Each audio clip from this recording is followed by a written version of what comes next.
smelter timah di Malaysia, sampai sekarang masih beroperasi, Mbak. Ya. Tapi mereka nggak punya biji timahnya. Mereka import dari Australia atau dari Myanmar atau selundupan dari Indonesia. Gitu. Selundupan, Pak ya? Ya. Dan secara terang-terangan. Dan mereka survive gitu. Survive, oke. Ya. Karena kemang jadi murah, bayangin ngangkut biji timah dari Afrika, dari Myanmar, masih kompetitif gitu. Kita bisa bayangkan cost-nya berapa kan gitu. Kalau yang namanya ekspor ilegal masih berjalan, yang namanya tambang ilegal masih berjalan, ya proses hilirisasi, proses industrialisasi itu menjadi terganggu. Dan tugas TNI dan Polri ada di situ. Kalau ekspor ilegal misalnya, timah itu masih berjalan. Boksit masih ada, batu bara masih ada, sehingga penerimaan negara menjadi sangat berkurang karena itu. Itulah tugas TNI dan Polri. Kalau di laut ya polisi air, Bakamla, TNI AL, misalnya. Saya kira yang para peserta sudah ngerti lah apa yang harus dilakukan. Tidak perlu saya jelasin detail-detail, sudah ngerti semuanya.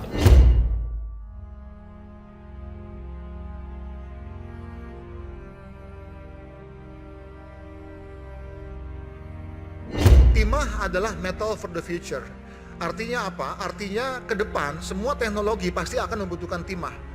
Artinya demand-nya akan naik. Tentu saja itu akan memberikan peluang bagi kita di dalam industri pertimahan karena Indonesia adalah produsen timah terbesar nomor 2 di dunia, ya, setelah China. Kalau kita curving out China dari penggunaan timah dunia, maka kontribusi Indonesia terhadap kebutuhan timah dunia itu kurang lebih 40%. Jadi sangat besar, sangat signifikan, dan sangat memungkinkan bagi Indonesia untuk memainkan peranan lebih jauh di dalam menstabilkan harga timah dunia. Hubungan diplomatik Indonesia-Malaysia kembali mengalami ujian. Perlukah dikatakan seperti itu? Rasanya terlalu bombastis dan dibesar-besarkan ya. Lebih tepat dikatakan, Malaysia kembali mencari gara-gara. Ya, baru-baru ini terungkap negara Malaysia menyelundupkan timah dari Indonesia untuk diolah di smelter negaranya. Hal ini diungkapkan langsung oleh Direktur Utama PT Timah Tbk Ahmad Ardianto dalam paparannya di acara Energy and Mining Outlook 2023, Kamis 23 Februari kemarin. Harus diakui pasokan timah murni Indonesia memang berkontribusi besar pada pasokan timah dunia. Tidak tanggung-tanggung, Indonesia bahkan menduduki peringkat kedua sebagai produsen timah terbesar di dunia setelah China. Produksi timah Indonesia pada 2022 telah mencapai sekitar 70.000 ton, tepatnya 74.100 ton. Jumlah produksi timah Republik Indonesia berkontribusi sekitar 19% dari total pasokan timah dunia yang diperkirakan mencapai 379.681 ton. Timah murni ini diincar banyak negara karena manfaatnya yang besar. Antara lain bisa digunakan untuk bahan baku telekomunikasi, penyalur listrik, kaca, plastik, baterai, dan lainnya. Salah satu negara tersebut adalah Malaysia. Sayangnya Malaysia mendapatkan timah murni ini secara gelap. Malaysia sendiri diketahui tidak memiliki biji timah, namun smelter timah mereka harus terus beroperasi untuk memenuhi kebutuhan dalam negeri. Maka mereka impor dari Australia, Myanmar, dan menyelundupkan dari Indonesia. Menurut Ahmad Ardianto, hal itu mereka lakukan agar mereka tetap survive karena harga yang menjadi murah.